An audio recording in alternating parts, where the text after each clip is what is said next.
Hi, everybody. So my talk kind of builds on what a lot of people have been saying tonight. I want to share a lesson, a tool that I've picked up, a technique that's really served me in my career, and I think it's really easy to share. And it brings me to this episode of Seinfeld that I love so much, where Kramer realizes that everyone takes a fraction of the amount of time that it takes him to take a shower, and it blows his mind. And I feel like a lot of people in the DevOps world feel this way when they look at what Netflix is doing and what all these fancy companies are doing, and they feel like, I have no idea how to get there. How am I supposed to accelerate what I'm doing to the rate of these crazy organizations? And these are actual results from my experience of developing this technique and leveraging this methodology to really make serious gains. And part of where it comes from is fighting against this, this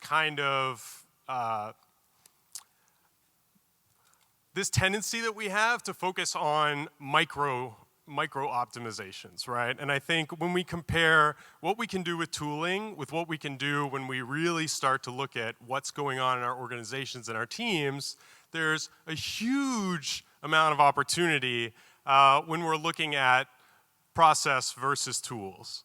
And we often get distracted by whatever's new and shiny, and we forget the fact that we're spending all this time in meetings and in approvals and all these other things that go on in our organizations. And you'll see this, when you feel this process fatigue, right? Where, it feels like you're never making time for anything new, and you've got to talk to 18 people to get anything done. And the tool that I've sort of discovered out of my experience in looking at things holistically from a distance is this thing called value stream mapping. And it really is a process of mapping out what's going on in your organization. It has this kind of history that goes back to legacy, old school manufacturing that's super complicated, and I want you to sort of forget that you've ever seen this, because it's a mess, and it's not intuitive, and it doesn't really make sense to a lot of people. But essentially what I want to share is that if we step back and we get a bunch of people in a room, or we interview people one-on-one, we can paint a picture of what we're actually doing and how it provides value. And then we can start to measure what's involved and how long it takes, and that drives a lot of opportunity for improvement. But building this picture allows us to align people under a common understanding. I'm a super visual person myself, but I find that showing people a picture of what things actually look like really drives conversation and gets things going. So back to kind of what people have said, goals are super important, and they really frame how we approach things. But breaking things down into individual steps gives us that clarity of what's actually happening. And the real value here is when you get into timing stuff. And you can be timing with a stopwatch, and you'll get tons of value. You can even just estimate. But the problem is in not doing anything. Once we do something and we have a rough idea, then all of a sudden, we'll start to see these opportunities pop up.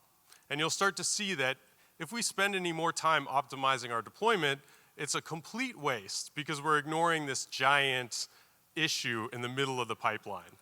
And it becomes really painful when you start throwing things back to your product team, and all of a sudden it's taking longer and longer and longer, right? So stepping away and taking that look really helps us focus on what really matters and what's really going to move the needle.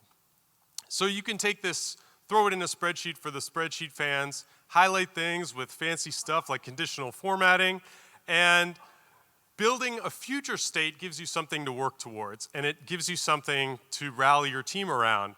And it's part of this sort of, continuous process of improvement where you're building an understanding of what's happening and what needs to happen to get you to the next level.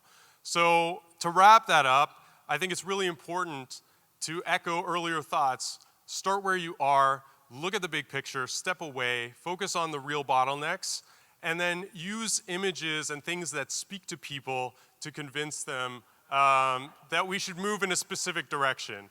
And I think by coming out of that, we'll have time for the things that we really want to do because there's tons. There's tons of stuff to do. There's tons of room for improvement. It's the biggest room, apparently. Thank you.